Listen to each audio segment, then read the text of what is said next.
Bonjour et bienvenue dans cette nouvelle vidéo destinée aux secondes. Nous allons aujourd'hui continuer sur le thème de géographie des sociétés face à leur environnement et on va se pencher sur une ressource vitale, l'eau, qui est à l'origine de nombreux conflits, tant entre les pays qu'à l'intérieur des pays. Commençons par les conflits entre pays. La gestion de l'eau peut être une source de conflits entre pays, surtout dans les régions où cette ressource est limitée. En effet, beaucoup de rivières et de lacs traversent plusieurs pays, et les pays riverains peuvent entrer en conflit pour déterminer qui a le droit d'utiliser l'eau et quelle quantité d'eau pour chacun. Dans les régions arides ou semi-arides, c'est-à-dire les régions où il pleut extrêmement peu, la concurrence pour l'accès à l'eau peut intensifier les tensions. Plusieurs accords et traités existent pour réguler l'utilisation des ressources en eau partagées, mais leur mise en œuvre peut être difficile en raison des différences politiques et des divergences économiques entre États. Si l'eau provoque des tensions, c'est parce qu'elle est un élément fondamental pour la vie humaine, pour l'agriculture, l'industrie et l'écosystème en général. La construction de barrages ou de canaux par un pays peut avoir des impacts significatifs sur le flux d'eau vers les pays en aval, c'est-à-dire ceux qui sont plus près de l'embouchure, entraînant souvent des désaccords et des tensions.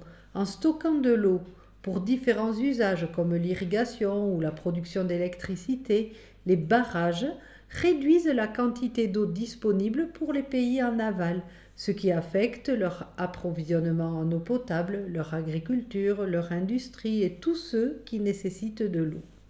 C'est le cas avec les eaux du Nil. L'Éthiopie, pays en amont, comme vous pouvez le voir sur la carte, a construit le grand barrage de la Renaissance éthiopienne, le GERD, qui a été achevé en 2011. Ce barrage est conçu pour générer de l'électricité et favoriser le développement économique de l'Éthiopie. Mais il a également engendré des tensions diplomatiques avec les pays en aval du Nil, à savoir le Soudan et l'Égypte. L'Égypte est dépendante à plus de 90% du Nil pour ses ressources en eau, et elle craint que le barrage ne réduise le débit du fleuve. Le Soudan est également inquiet des impacts potentiels sur ses propres infrastructures et ressources en eau. Dans les régions où l'agriculture dépend fortement de l'irrigation, l'accès à l'eau est crucial pour la production alimentaire. Lorsque l'accès à l'eau est limité, les rendements agricoles diminuent, ce qui peut conduire à des pénuries alimentaires et à la hausse des prix des denrées alimentaires. Ce sont souvent les populations les plus pauvres qui subissent le plus les impacts de l'insécurité alimentaire. Sur la photo, vous pouvez voir un système d'irrigation au goutte à goutte qui est conçu pour réduire le gaspillage d'eau et qui est reconnu comme l'une des méthodes les plus efficaces pour irriguer les cultures, car il délivre l'eau directement au niveau des racines des plantes. Nous allons à présent passer à la seconde partie de la leçon sur les conflits entre régions d'un même pays.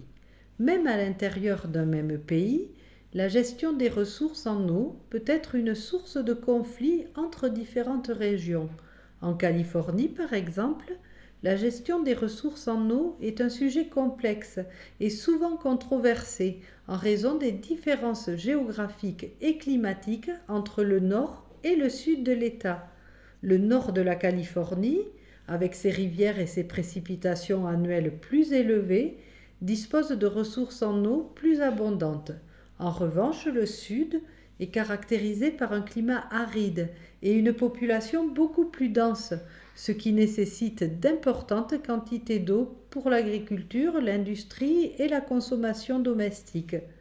Les tensions surgissent lorsque les régions du sud, qui dépendent fortement des réserves d'eau du nord par le biais de systèmes d'acheminement comme l'aqueduc de Californie, cherchent à garantir un approvisionnement constant pour répondre à leurs demandes croissantes.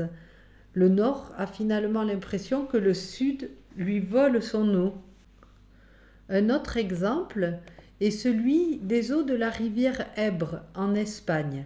L'Ebre est un des plus importants fleuves d'Espagne.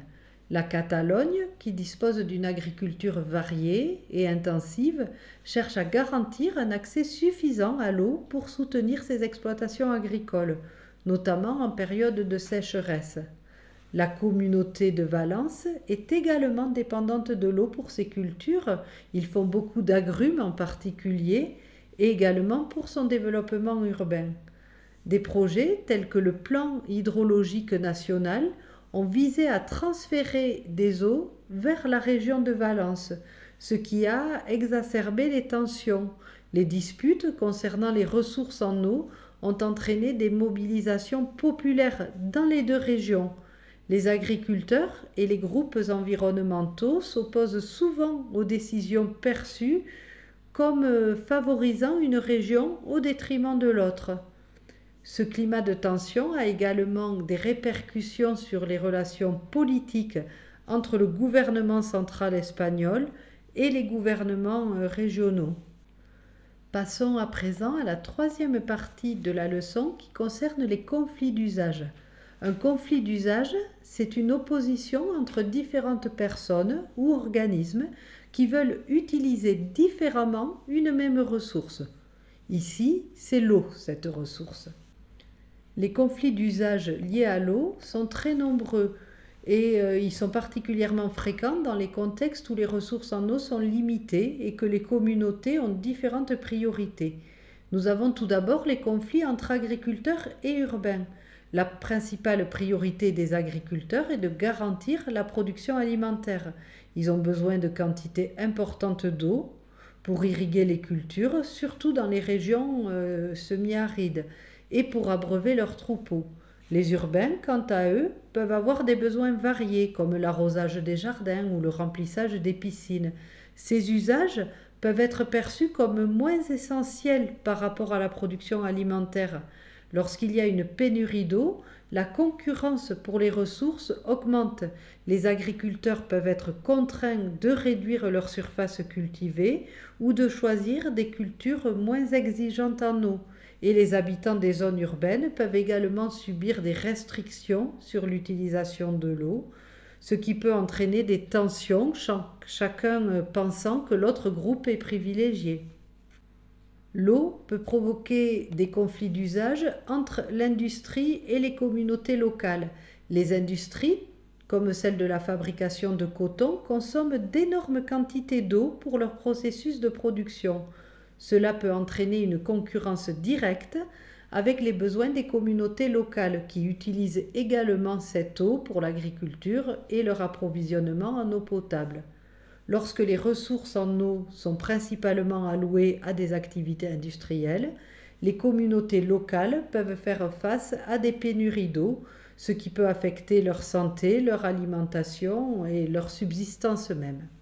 Sur l'illustration, vous voyez que la fabrication d'un jean en coton nécessite une quantité d'eau très importante, estimée à environ 8000 litres. La majorité de l'eau utilisée provient de la culture du coton, qui est une plante nécessitant beaucoup d'eau pour sa croissance. Après la récolte, le coton doit être traité et transformé en tissu. Ce processus implique également l'utilisation d'eau pour le lavage, la teinture et d'autres étapes de finition. La fabrication du jean lui-même, y compris la coupe, la couture et les finitions comme le lavage à la pierre ou les traitements chimiques, nécessite également de l'eau. Au sein du monde agricole, l'eau peut provoquer des tensions entre éleveurs de bétail et céréaliers. Les éleveurs ont besoin d'un approvisionnement constant en eau pour abreuver leur bétail, surtout en période de chaleur ou de sécheresse. Cela peut créer une pression sur les ressources en eau, surtout si ces mêmes ressources sont également nécessaires pour irriguer des cultures. En période de sécheresse, la concurrence pour l'eau peut devenir particulièrement intense. Les céréaliers ont besoin d'une plus grande quantité d'eau pour irriguer leurs champs afin de maintenir leur récolte, tandis que les éleveurs peuvent se retrouver dans une situation où l'eau à disposition est insuffisante pour les besoins de leurs troupeaux. L'eau peut également provoquer des conflits d'usage entre pêcheurs et riverains. Les propriétaires de résidences au bord de l'eau peuvent utiliser des pompes pour remplir leurs piscines, irriguer leurs jardins ou pour d'autres besoins domestiques.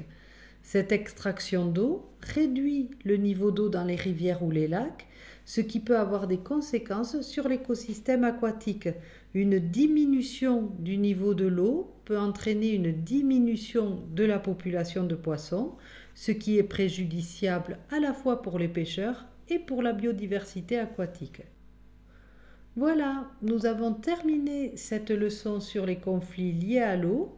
Il faut donc retenir que l'utilisation de cette ressource vitale provoque des conflits tant entre les pays qu'à l'intérieur des pays, entre des régions et même entre les habitants d'un même espace qui veulent utiliser différemment cette ressource. J'espère avoir été claire, je vous souhaite de bonnes révisions et je vous dis à bientôt.